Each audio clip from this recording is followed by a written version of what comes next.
네, 이제 21시간 8분 남았습니다. 오늘 허준석의 뉴스인에서 특집으로 심층 보도하도록 하겠습니다. 3명의 전문가를 초대했습니다. 헌재 연구관 출신입니다. 황도수 변호사, 검사 출신 이중재 변호사, 청와대 행정관 지낸 이상일 대표 나와 있습니다. 안녕하십니까? 안녕하십니까? 안녕하십니까? 자, 이제 운명의 시간이 점점 다가오고 있습니다. 내일 11시 선고. 헌재가 지금 결정을 다 내린 상태입니까? 아니면 아직도 모르는 겁니까? 변호사님, 교수님. 이미 선고기를 잡았을 때는 재판인들께서 이미 심증을 형성했다. 각자 결론을 가지고 계시다라고 보면 됩니다.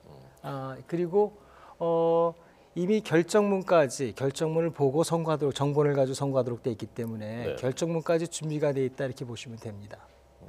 그런데 결정문은 근데 2개를 쓴다면서요? 예, 그렇죠. 그거 왜 그러냐면은 헌법재판소가 미리 평의를 하면서 판결까지 다 마치게 되면 몇 대 몇이다라는 것이 이렇게 누설이 되는 경우가 있었어요. 네. 누설되면은 청구인 측에서는 이게 패소할 게 뻔한데 그러면 소취해 버린다고요. 소를 취하게 되면 헌법재판소가 결정을 선고할 수 없게 되죠. 그런 사건들이 몇 건 있었어요. 중요한 사건에서는 대부분 그런 위험성이기 때문에 그 뒤에는 중요한 사건일수록 판결을 맨 마지막 날 선고 직전에 하는 어떤 일정한 보이지 않는 관행 같은 게 형성됐죠. 그러면은 지금 현재 상태에서 판결은 맨 마지막인데 그럼 언제 결론을 내고서 결정을 쓸 것인가 이게 어렵잖아요. 예. 그러니까 헌법재판소는 어떻게 하냐면은 평의를 하실 때 인용될 때는 이런 결정문을 하기로 하고 기각될 때 이런 결정문을 하자 해서 그 결정문을 재판님께서 서로 교정하시면서 이렇게 다 교정을 마쳤을 거예요. 그러니까 인용하실 때는 이렇게 쓰고 기각할 때는 이렇게 쓰기로 한다. 그럼에도 불구하고 9분 중에서 나는 이 결정문 마음에 안 든다라고 그런 분이 계시잖아요. 그럴 경우에는 지금 어차피 표결은 탄핵이냐 아니냐 여부만 결정하는 거기 때문에 결론은 똑같아도 의견이 다른 이유가 다를 때는 각자 따로 준비하죠. 그래서 2개의 결정문 뒤에 예. 자신의 개인적 의견을 보충 의견으로 부과하게 되죠. 그렇게 되면은 같은 자리에서 30분 전에 판결이 이루어진다 하더라도 몇 대 몇이 나오면서 결정문은 원래 법정 의견으로서 무엇이 나오고 그 뒤에 반대 의견도 나올 수 있고 또 보충 의견으로 쭉 여러 가지 의견이 동시에 두껍게 나올 수 있는 게 이러한 어떤 절차적인 뒷배경이 있습니다. 그러면 내일 그 11시에 시작하면은 그런 보충 의견들까지 다 낭독을 하게 되는 겁니까? 그 선고하는 방식은 여러 가지가 있어요. 네. 일정한 그 간단한 사건 같은 경우는 주문만 선고하고 네. 이유는 간단히 이러이러한 이유 때문에 주문과 같이 결정이 됐다라고 재판장이 언급하고 끝나는 선고의 방식도 있고. 주문이라는 것이 그러니까 최종 결정된 그렇죠. 내용을 말하는 헌법재판소의 그 심판 결론 부분이죠. 지금 결론 부분은 뭐냐면은 피청구인을 대통령직에서 파면한다 또는 이 사건 심판 청구를 기각한다. 둘 중 안에 하나가 나올 것으로 예상이 되는데 그 결론 부분에 관해서 결론을 그렇게 실제로 읽죠. 읽고 난 다음에 이유가 어떻다. 이거에 대한 이런 결론이 나온 이유가 이러이러한 것 때문에 그와 같이 됐다라고 이제 설명을 하는데 그것을 이제 간단한 사건 같은 경우는 재판장님이 간단히 그 자리에서 설명하고 끝나는데 지금처럼 중요한 사건인 경우에는 국민들이 이유를 정확하게 알 필요성이 있단 말이에요. 게다가 생중계를 하겠다고 헌법재판소가 선언한 것은 무엇이냐면은 자신들이 결정한 내용을 정확하게 국민들한테 설명을 해서 국민들로 하여금 동요하지 않게끔 차분하게 계셔서 저희들이 사법부로서 최선을 다해서 노력을 다해서 재판을 했다는 걸 보여주고 싶어 한단 말이에요. 그렇다면은 이유 설명에 제가 볼 때는 자세하게 들어가지 않겠는가? 그리고 또 반대 의견 할 때는 재판장님이 직접 이러이러한 반대 의견이 있었습니다라고 얘기할 수도 있지만 직접 반대 의견을 가지신 재판관님께 기회를 부여해서 재판관이 직접 나는 이러이러한 이유로다가 내가 반대를 했다. 또 때로는 보충 의견까지도 재판관께서 보충 의견이 있으시다는데 말씀해 주시겠냐고 이와 같이 의견을 이제 자유롭게 할 수도 있고 그 재판의 선고의 그 과정은 일단 선고 주문 낭독하는 거는 반드시 해야 되고 나머지 이유에 관해서는 자세히 할 수도 있고 그다음에 간단히 할 수도 있고 이거는 그 상황에 따라 다릅니다. 그러나 내일은 자세히 할 가능성이 매우 높고요. 그렇습니다. 네. 자, 지금 그 헌법재판관들이 계속해서 평의를 하고 있으니까 뭐 표결은 내일 한다고 하더라도 대략 알겠죠, 서로 어떻게 될 것인지. 제가 볼 때는 사실 선고일을 알린 어제 예. 이미 결론을 냈다고 생각을 합니다. 더군다나 뭐 이번에는 노무현 대통령 탄핵 심판 때와는 달리 쟁점이 굉장히 많거든요. 네, 네. 그런데다가 지금 2005년도에 헌법재판소법이 개정돼서 소수 의견도 지금 기재를 하도록 되어 있습니다. 그러면은 사실상 소수 의견을 내신 분이 만약에 있다면 그 쓰고 결정의 있겠군요. 이유를 미리 써놔야 되지. 불과 이틀 남겨놓고 그걸 쓸 수는 없거든요. 그렇기 때문에 형식적으로 뭐 표결은 내일 오전에도 물론 이루어질 수는 있겠습니다만은 네, 네. 제가 볼 때는 이미 결론은 내놓고 그다음에 더군다나 이제 평의 시간이 그렇게 길지 않았단 말입니다. 그래서 이번에 제 생각으로는 예, 예. 뭐 거의 비슷한 의견이 아닌가. 그리고 소수 의견이 있다 하더라도 뭐 그렇게 많은 의견은 아닌 것 같고요. 네. 그렇기 때문에 미리 결론을 내놓고 한 이틀 정도는 자꾸 수정하고 이 정도가 아닌가 생각을 합니다. 네. 그래서 지금 많이들 떠오르는 관측이 어쨌건 의견이 서로 달랐다 하더라도 최종 결론은 지금 말씀하신 대로 만장일치 형식으로 낼 가능성이 있지 않겠느냐. 그 관측에 대해서 황 교수님은 어떻게 생각하십니까? 저는 지금 헌법재판소가 결론도 중요하지만 이 이후의 사태, 국민들의 어떤 그 움직임 같은 것도 국가의 어떤 최고 어떻게 보면 책임자 중에 한 분들이시죠, 재판관님들께서 그 부분도 아마 고려하실 거예요. 그래서 가능하면은 어떤 결론이 나오든지 한쪽으로 전원일치를 할 가능성이 있어요. 미국에서도 1954년도에 브라운 사건이라고 흑백 인종 문제를 결정적으로 이제 그 터닝하는 중요한 그 사건이 있었어요. 네. 그때 실제로 초반에 나왔던 그 판결의 내용은 의견이 그것을 인용하자는 의견, 흑백을 평등하게 하자는 의견이 5분, 그다음에 반대하시는 분이 2분, 그다음에 의사결정을 못하신 분이 2분이 계셨거든요. 이 상황에서 워런 대법원장이 지금처럼 5대 2대 2 뭐 이런 식으로 가면은 뭐 5대 4나 7대 2가 가면은 나라가 혼란스럽다, 흑백 문제를 해결할 수 없다 해서 그때 워런 대법원장이 한 사람 한 사람 나머지 재판관들을 다 설득하시러 다니신다고요. 네, 조금 재판을 조금 미뤄서 그때 9대0으로 나갔죠. 9대0으로 나가서 흑백 문제를 대법원에서도 연방대법원에서 이와 같이 생각하니까 이 흑백 문제를 흑인 차별하는 문제를 없애자라는 판결을 그렇게 했거든요. 지금 헌법재판소로서도 제가 생각할 때 지금 가령 뭐 예상되는 것이 뭐 몇 대 몇 이런 것들이 예상이 되는데 그거보다는 예. 한쪽으로 몰아서 결론을 내므로써 국민들로 하여금 동요를 최소화하는 것이 바람직하지 않겠는가. 그런 의미에서 지금 평의일자를 사실은 모든 게 다 준비되어 있는 상태인데도 오늘 또 평의를 열고 그러는 이유는 아마 그런 부분도 감안된 거 아니냐. 마지막 설득 작업 또 내지는 물론 이제 또 행정적인 부분이 있으니까 경호 문제라든지 아주 그 지금 산만하지 않습니까? 그것 때문에 헌법재판소 재판관님들이 마지막으로 행정적인 부분 이런 것들을 평의하면서 서로 의논하시기 위해서 오늘 모이시지 않는가. 저는 이렇게 그런 걸 생각해 네. 봅니다. 예. 그래서 그런 그 과거의 그런 뭐 미국의 브라운 사건 선례대로 이번에도 8대 0, 뭐 어느 쪽이건 간에 어느 예. 쪽 결론이건 간에 그렇게 할 것인지 아니면 소수 의견 다 그대로 존중해서 그대로 다 밝히고 그렇게 할 것인지 아직 예단하기는 쉽지가 않습니다. 어쨌건 표결은 내일 이제 할 가능성이 큰 것 같은데 표결은 어떤 식으로 진행되는 건지 좀 설명해 표결은 그야말로 그동안에 이제 평이라는 거는 이제 각 재판관님들이 이제 본인들의 의견을 말씀하시는 거고요. 그리고 이제 평결이라는 거는 지금 말씀하신 표결이 이제 평결인데 최종적으로 뭐 나는 인용이다, 나는 기각 의견이다, 또는 뭐 나는 각하 의견이다. 그거를 각자 이야기해서 그 순서가 있다면서요? 그렇습니다. 가장 나중에 네. 임명된 어떻게 보면 가장 후임 재판관께서 먼저 의견을 내고 그다음에 차례차례 올라가서 이제 헌재 소장 권한 대행인 이정미 재판관이 마지막에 의견을 내는 그런 방식이 되겠습니다. 네. 그걸 내일 오전에 할 가능성이 높은가요? 당연히 그럴 겁니다. 헌법재판소로서는 마지막 판결을 그렇게 할 겁니다. 네. 어떻습니까? 지금 이렇게 뭐 제가 보기에는 헌법재판소 역사상 제일 큰 사건이라고 해도 과언이 아닐 텐데 뭐 이 정도는 아니더라도 온 국민들의 관심이 집중돼 있는 이런 사건 결론 내리기 전에 헌법재판관들의 뭐 마음가짐이랄까요? 또는 뭐 그 어떤 태도, 어떻게 이렇게 하고 있을까 그런 부분 굉장히 궁금하거든요. 예, 그렇습니다. 국민들이 좀 궁금해하실 텐데 헌법재판소의 그 본질이 사법기관이거든요. 법대로 재판한다. 그러면은 우리 헌법에 쓰여진 대로 법관들은 헌법과 법률 그리고 양심에 따라서 재판을 한다 이렇게 돼 있거든요. 네. 제가 헌법재판소 연구관 시절에 모시던 재판소장님께서 아주 큰 사건을 이제 다루시게 됐는데 물론 이제 제가 젊었을 때니까 가르치시려고 이제 부르셔서 이렇게 하시는데 이 사건을 하시면서 소장님과 제가 그 자리에서 그 중대한 사건에 관련된 법률 조항을 하나하나 읽어본 적이 있어요. 그건 무엇을 뜻하는가?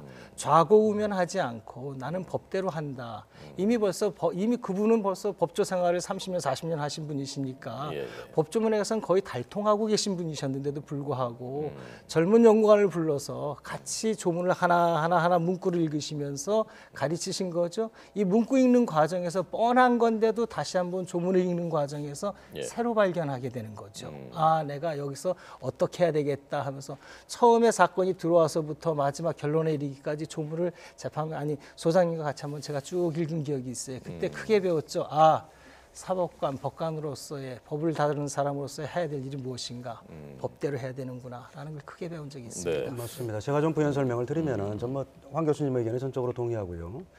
그리고 아까 무슨 한쪽으로 국민 여론을 감안해서 가급적이면 좀 한쪽으로 몰지 않겠느냐. 네, 네. 그럴 가능성도 저는 있다고는 봅니다만 기본적으로 그것도 당연한 말씀입니다만 증거에 의해서 본인이 생각하는 결론이 뒷받침이 돼야 되는 거고요.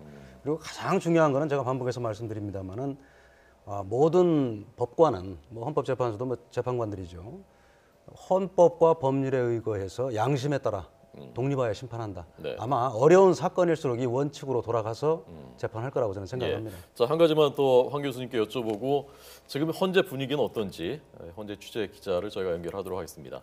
그래서 법조문만 보고 간다, 법대로만 한다라고 하셨는데 현재 지금까지 주요 결정들 중에서는 여론조사 결과를 거스르는 결론은 없었단 말입니다. 그래서 결국은 국민들의 여론, 법 감정, 정서 이런 것들이 상당히 영향을 미치는 거 아니야? 실제로 개개인들 정서적으로나 그 부분에 대해서 어떻게 보십니까? 지금 그 부분에 관해서 이제 많은 분들이 재판관님들의 어떤 정치적 성향이라든지 세계관에 영향을 미친다 이렇게 보는데 물론 미치는 건 사실입니다. 그래서 미 연방 대법원에서도 대통령이 연방 대법관들을 임명할 때 보수 성향인 대통령은 보수 성향 대법관을 임명하고 이런 식으로 하거든요. 또 실제로 결론이 그러고 인해서 실제로 5대4 이렇게 아슬아슬하게 재판이 왔다 갔다 하는 이유가 거기에 있는 거고요. 네네. 그렇다고 해서 그러면 헌법재판소가 자신의 어떤 성향만 가지고 결정하는가, 또 여론을 봐서 여론에 부합하기 위해서 결정하는가. 여론의 문제에 관해서는 이렇게 생각할 수 있어요. 저희 나라가 지금 민주주의 국가라고요. 그럼 네. 모든 제도들이, 대부분의 제도들이 국민의 관점에서 만들어져 있다고요. 물론 네. 부족한 부분도 있지만 네. 그렇기 때문에 국민들의 여론이 반영될 수 있는 체제를 가지고 있고, 그런 의미에서 볼 때 여론과 헌법재판소의 결론이 비슷하게 나올 가능성이 크다 이렇게 볼 수 있죠. 그런 면에서 그게 유사하다라고 말할 수 있지, 반드시 두 여론에 따라서 헌법재판소가 좌우된다 보기에는 조금 어렵다고 보고요. 네, 그렇습니다. 네, 알겠습니다. 자, 그러면 저희가 헌법재판소 현장 연결하고요. 지금 그 8명의 재판관의 면면 누가 추천을 했었던 것인지, 그리고 과거 어떤 판결을 했었는지 그 부분에 대해서는 이어서 강리원 앵커가 설명 자세히 올리도록 하겠습니다. 현장에 박석영 기자 현재 나가 있습니다. 연결되어 있습니다. 지금 헌법재판소 그 분위기 어떻습니까? 네, 조금은 어수선하면서도 긴장감이 감도는 분위기입니다. 탄핵 심판의 결론을 손에 쥔 8인 재판관들은 오늘 오전 9시쯤 헌재로 나와 막판 검토 작업을 이어가고 있습니다. 검은색 정장 차림으로 출근한 이정미 헌재소장 권한대행은 아무 말 없이 경호원에게 둘러싸인 채 사무실로 올라갔습니다. 내일 오전 11시 선고를 앞두고 재판관들은 굉장히 바쁜 시간을 보낼 것으로 보이는데요. 재판관들은 오늘도 잠시 뒤인 오후 3시쯤에 재판관 회의를 열어 마지막으로 탄핵 사유 쟁점을 심도 있게 논의할 것으로 보입니다. 또 표현이나 문구를 수정하는 등 결정문 작성에 매진할 것으로 보입니다. 그동안 평결이 이루어지지 않았더라도 재판관들이 쟁점에 대한 의견을 서로 나눴기 때문에 각 재판관의 입장에 대해서는 어느 정도 짐작은 할 수 있을 텐데요. 하지만 선고 결과의 보완을 고려해 탄핵 인용과 기각을 표결하는 평결은 선고 직전에 할 가능성이 큰 것으로 전해졌습니다. 재판관들의 출근과 함께 헌재 앞도 점차 북적이기 시작했는데요. 헌재 주변에는 탄핵에 찬성하거나 반대하는 세력들의 기싸움이 벌어지고 있습니다. 특히 100m 정도 떨어진 안국역 근처에서는 일부 시민들이 탄핵 각하를 주장하는 구호 녹음을 스피커를 통해 내보내고 있습니다. 굉장히 소리가 커서 헌재 내부까지 들릴 정도입니다. 혹시 모를 돌발 상황에 대비해 헌재 정문 앞에는 평소보다 많은 인원의 경찰들이 배치돼 있습니다. 헌재 정문 앞에서 안국역까지 도로 일부 구간도 경찰 버스로 통제된 상태인데요. 헌재 안으로 출입할 때도 철저하게 신분을 확인하는 등 삼엄한 경비가 펼쳐지고 있습니다. 네, 자, 오늘도 3시에 최종 재판관 회의가 다시 열리는군요. 최종 변론한 다음에 지금 며칠 만에 나오는 거죠? 결론이? 네, 지난달 27일 최종 변론을 마쳤으니까 10하루 만입니다. 지난 2004년 노무현 전 대통령 심판 때는 최종 변론부터 선고까지 14일이 걸린 것과 비교하면 사흘 정도 빠릅니다. 탄핵 심판 선고 기일을 최종 결정하는 과정에서 재판관들은 막판 고심을 거듭한 것으로 전해졌는데요. 재판관들은 어제 회의를 2시간 반 동안 했는데 10일 선고와 13일 선고를 놓고 경론을 거듭한 끝에 이정미 재판관 퇴임 3일 전에 선고하기로 결론낸 것으로 알려졌습니다. 이에 따라 헌재는 10일 탄핵 심판 최종 선고를 내린 뒤 13일 이정미 헌재소장 권한대행의 퇴임식을 진행할 것으로 보입니다. 탄핵 청구가 인용되면 박 대통령은 즉시 대통령직에서 물러나게 되고 기각되면 직무에 즉각 복귀합니다. 만약 탄핵안이 받아들여질 경우 차기 대선은 60일 이전에 치러져야 하는 만큼 5월 초에 치러지게 됩니다. 헌재는 탄핵 심판의 중대성과 절차적 공정성을 강조하고 국민의 알 권리를 보장하는 차원에서 탄핵 심판 선고 전 과정을 방송을 통해 생중계하기로 결정했습니다. 소요 시간은 약 1시간 내외로 예상되는데요. YTN은 박 대통령 탄핵 심판 선고 전 과정을 생중계할 예정입니다. 이제 선고가 시작되려면 21시간 정도가 남았습니다. 지금까지 헌법재판소에서 YTN 박서경입니다. 박 대통령의 운명, 더 나아가 대한민국의 운명을 가른 헌법재판관들에게 많은 시선이 쏠리고 있습니다. 이 8인의 헌법재판관과 관의 면명과 그간의 판결을 들여다보겠습니다. 헌법재판관은 대통령과 국회, 대법원장의 추천을 받아서 인선되며 6년간 재직을 합니다. 소장 권한대행인 이정미 재판관은 진보 성향이었던 이용훈 전 대법원장의 추천을 받았고 이진선 재판관과 김창종 재판관은 보수 성향인 양승태 대법원장이 추천을 했습니다. 국회 목세 재판관들입니다. 강일원 재판관은 여야 합의로 추천이 됐고 김희수 재판관은 야당, 안창호 재판관은 여당의 추천이었습니다. 여기 있는 서기석 재판관과 조용호 재판관은 박근혜 대통령 추천의 재판관입니다. 원래 대통령 지명목도 3명인데 박한철 전 소장이 1월에 퇴임을 하면서 2명만 남았습니다. 일반적으로 김희수 재판관은 진보, 이정미 강일원 재판관은 중도 또는 진보, 김창종, 이진성, 안창호, 서기석, 조용호 재판관은 보수 성향으로 분류되었습니다. 그러나 사건에 따라 알려진 성향과는 다른 판결을 하기도 했습니다. 통합진보당 해산 당시에는 김희수 재판관만 유일하게 반대했습니다. 전교조를 법의 노조로 만든 근거법의 합헌 여부에서도 마찬가지였습니다. 위헌 결정을 내린 간통죄는 이정미 재판관과 안창호 재판관만 소수 의견인 합헌 의견을 냈습니다. 또 야간 시위를 금지하는 지시법 제10조에 대해선 재판관 8인이 모두 위헌이라고 판단했습니다. 보수라는 평가를 받은 김창종 재판관과 박근혜 대통령이 지명한 서기석 재판관도 위헌이라는 의견을 냈습니다. 이 8명이 모두 모인 것은 2013년 4월부터입니다. 그리고 이제 헌법재판소 역사상 가장 중요한 판결을 내리는 자리에 서게 됐습니다. 네, 지금 여러 통설들이 나옵니다. 답답하니까 여러 가지 관측들을 하는 것이죠. 저도 현장 취재를 오랫동안 했었고 법조 취재도 했습니다마는 지금 사실 정확한 취재는 되질 않습니다. 이 재판관 정확히 8명만이 정확한 결과를 아는 것인데 조금도 발설을 할 리가 없고 그러니까 지금 떠도는 얘기들은 대부분 상식에 입각한 관측들이다라고 보시면은 그게 정확할 것 같습니다. 이 대표님도 이런저런 얘기들 많이 들으셨죠. 뭐 6대2다, 뭐 5대3이다, 뭐 얘기들 그렇습니다. 많이 들으셨죠. 네. 뭐 어떤 근거가 뚜렷하진 않지만 여러 가지 그 개인적인 어떤 정보 내지는 뭐 본인의 기대가 반영된 어떤 예측들일 텐데요.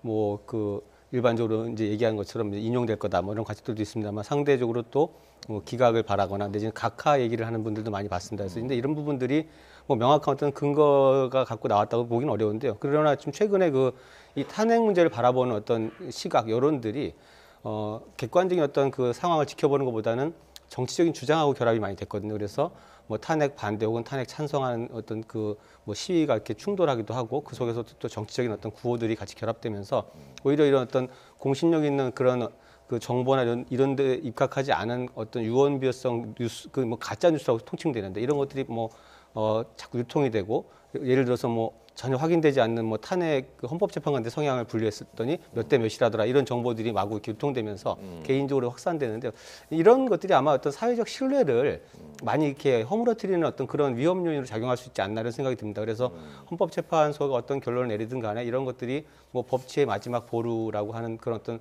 그 기관에서 내려진 결론이 존중받고 결정이 수용되어야 되는데 네. 그런 것들이 오히려 뭐 사전부터 어떤 기획됐었다. 뭐 이런 어떤 식의 그 근거 없는 믿음들, 주장들에 의해서 훼손되거나 그것이 어떤 불복의 어떤 운동으로 이렇게 이어지거나 뭐 그런 흐름들을 좀 만들어낼 가능성이 좀 있는 게 아닌가 싶어서 좀 우려가 되는데 이 탄핵 문제가 과연 이제 대통령을 파면할 정도의 중대한 어떤 위법이 있었느냐라는 것에 대한 법리적 판단으로 우리가 지켜봐야 되는 문제인데 그런 최근에 어떤 이 양쪽의 주장들이 격렬해지면서 어떤 정치적인 어떤 그런 선동과 구호, 대립 이렇게 좀 흘러가고 있는 게 아닌가 보여집니다. 네, 그러니까 국회가 탄핵 소추하면서 5가지가 크게 쟁점이었는데 두 분이 보시기에는 마지막까지 어떤 그 논쟁이 벌어졌다면 어떤 부분이 제일 치열한 논쟁점이었다고 보십니까, 황 교수님은? 제가 볼 때는 지금 이 보는 관점, 지금 헌법재판소가 어떤 식으로 결정문을 쓸 것인가에 관해서 많은 분들이 생각할 때 여기 뭐 13가지 탄핵소추 사유 또 5가지로 분류된 사유들을 전부 다 일일이 다 쓰지 않겠는가라고 예상하는데 제가 만일에 재판관이라면은 헌법재판소는 그럴 필요성이 없겠다라는 생각을 해봅니다. 왜냐하면은 탄핵 심판이 오로지 하는 것은 파면 여부만을 결정하면 된다고요. 그럼 파면 여부에 필요한 사유, 이유만 충분히 대주고 나머지 사유들은 판단을 안 해도 되는 거죠. 근데 지금 국회에서 소추한 탄핵 사유 13가지를 쭉 보면은 그것이 2-3개가 합쳐져야지 파면 사유가 되는 것이 아니고 대부분의 경우 한두 가지 사유, 한 가지 사유만으로도 파면 사유가 된다고요. 예. 예를 들면은 일반 공무원들이 가령 뇌물죄로 500만 원 정도 주거나 받았다 하면 100% 파면이라고요. 근데 지금 이렇게 우리가 이제 매스컴으로 알려진 제가 이제 재판관이 아니니까 실제 어떤 증거 자료는 보지 못했지만 이 매스컴으로 알려진 내용으로다가 뭐 몇백억을 뇌물죄로 어떻게 했다. 물론 이제 아직 검사의 소추 단계니까 아직 결론 난 건 아니지만 그런 것이 만일에 사실이었다. 헌재 재판관이 보시기에 이것이 사실로다가 심증을 굳혔다. 그럼 100% 파면이라고요. 나머지 사유들 12가지 사유는 살펴볼 필요성도 없는 거예요. 그러면은 결정문을 어떻게 쓰겠는가 해서 이렇게 해서 사유를 갖다가 쭉 해서 요 사유에 관해서 사실이 인정된다. 그 사안의 내용이 파면하기에 중대하다. 중대성이 갖춰졌으니까 파면하겠다라고 하면 이유는 충분히 됐죠. 나머지 사실에 관해서는 굳이 살펴볼 필요성이 없다라고 결론을 내고 결론을 낼 수 있다 이렇게 봅니다. 파면 결론만 내려도 그럴 수 있다. 이 변호사님 어떻게 보십니까? 예, 크게 볼 때는 제가 뭐 원래 검찰 수사에서 시작된 국가의 중요한 기밀 문서를 개인한테 흘러나가게 해서 검토하게 했다. 이게 이제 결국은 국민 주권주의를 위반하고 법치주의를 위반한 거 아니냐. 헌법 위반 부분이죠, 그러니까. 그렇죠. 예. 헌법 위반 부분 그거고. 그 다음에 이제 두 번째로는 기업들로 하여금 재단에 돈만 출연하고 일체 뭐 인사라든가 이런 거 관여를 못하게 하고, 그건 오히려 최순실이 대통령한테 얘기를 하고 대통령이 다시 뭐 안종범 수석을 통해서 이렇게 컨트롤을 했다. 이런 부분도 뭐 크게 보면 법치주의 위반이 될 수 있고 또 법률 위반이 될 수도 있죠. 직권남용, 권리행사 방해. 그다음에 이제 사기업의 인사에까지 지금 관여한 걸로. 그게 뭐 증거가 얼마나 뒷받침됐는지는 모르겠습니다만은 만약에 증거가 충분히 뒷받침된다면은 그거는 뭐 강요죄가 될 수가 있겠죠. 그래서 이런 부분이 중심이 돼서 이게 과연 중대한 헌법 위반 사유에 해당한다고 판단을 하면은 이제 인용이 되는 거고요. 그 외에 이제 나머지 사유는 뭐 세월호와 관련된 생명권 침해인데 이 부분은 뭐 특검에서도 별로 밝혀낸 게 없단 말입니다. 네. 그래서 이 사유는 별 그렇게 핵심 사유가 될 것 같지 않고요. 그다음에 이제 법률 위반 중에서도 뇌물죄 부분은 특검에서 뭐 수사를 해서 지금 뭐 이재용 부회장을 뭐 구속까지 했습니다만은 네네. 그 부분은 단순한 참고 자료이기 때문에 예. 뭐 이 부분은 뭐 탄핵 사유에서 그렇게 크게 다뤄질 것 같지는 않습니다. 네. 자, 지금 박근혜 대통령 모습을 보셨습니다. 지금 모든 각 기관들 해당되는 곳들, 예컨대 저희 언론사들도 인용 기각 두 가지 가능성에 다 대비해서 준비를 하거든요. 헌재도 마찬가지로 양쪽 다 결정문을 써놓고요.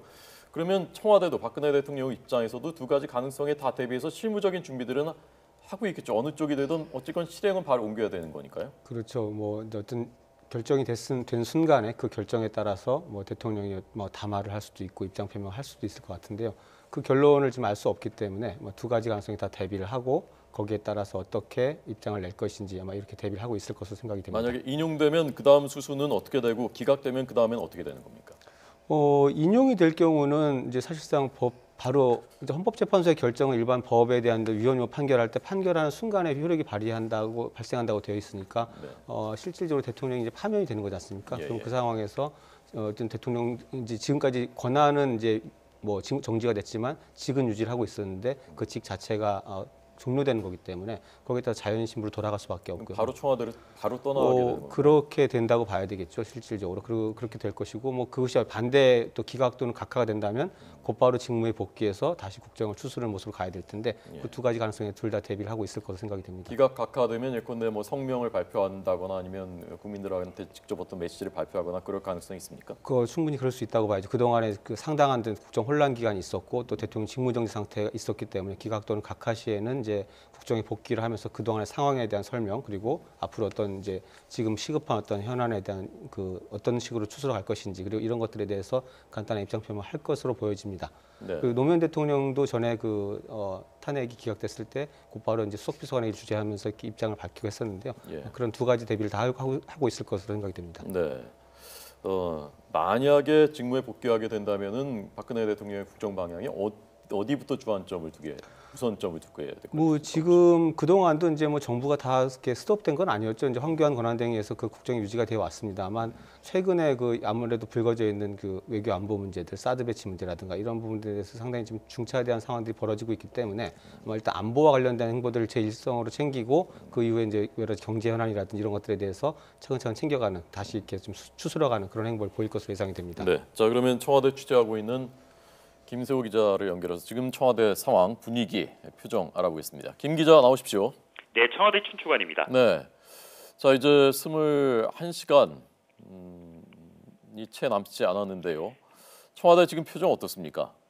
네, 전반적으로 무거운 분위기가 이어지고 있습니다. 이 취재진과 종종 연락을 취하며 대통령 근황을 전하던 참모들도 극도로 말을 아끼고 있습니다.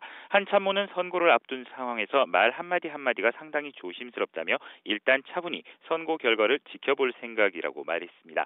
선고 이후에는 어떤 식으로든 청와대의 입장이 나올 것으로 보이는데요. 이에 대해서도 참모진은 일단 선고 결과를 지켜보고 결정하겠다며 역시 신중한 모습을 나타내고 있습니다. 박 대통령은 그동안 헌법재판소에 직접 출석하진 않았지만 대리인단을 통하거나 기자간담회 혹은 인터뷰 등을 통해 직간접적으로 탄핵 사유를 적극적으로 반박해왔습니다. 그런데도 각종 여론조사에서 여전히 탄핵 찬성 의견이 많았기 때문에 청와대 내부에서는 대통령 파면이라는 최악의 시나리오가 현실이 될까 우려하는 목소리가 꾸준히 나왔습니다. 이런 상황에서도 박 대통령은 물론 참모진 대부분은 탄핵 심판은 여론이 아닌 법리로 판단하는 것이라는 점을 강조하며 기각이나 각하에 대한 기대감을 버리지 않는 모습입니다. 네. 그 두 가지 경우에서요. 내일 어쨌건 이쪽이든 저쪽일 텐데 그 부분에 대해서 좀 더 보충 설명해 주시죠. 네, 우선 탄핵이 인용되면 박 대통령은 즉시 대통령 자리에서 내려와야 합니다. 헌정사상 처음으로 대통령 파면이라는 불명예를 안게 되는 겁니다. 대통령 신분을 박탈당하기 때문에 당연히 불소추 특권도 사라집니다. 뇌물죄로 겨냥한 검찰 수사를 거부할 수 없게 된다는 뜻입니다. 전직 대통령으로서 누릴 수 있는 혜택도 경호와 경비 말고는 받을 수 없게 됩니다. 반면 탄핵이 기각되거나 각하되면 사정은 크게 달라집니다. 박 대통령은 신분을 유지할 수 있음은 물론이고 곧바로 직무에 복귀합니다. 다만 박 대통령이 업무를 다시 시작하더라도 분열된 국론을 고려해 국내 현안과는 거리를 둘 것이라는 게 대체적인 관측입니다. 개점 휴업 상태였던 청와대 보좌 시스템도 즉각 정상 가동됩니다. 지금까지 청와대 춘추관에서 YTN 김세호입니다.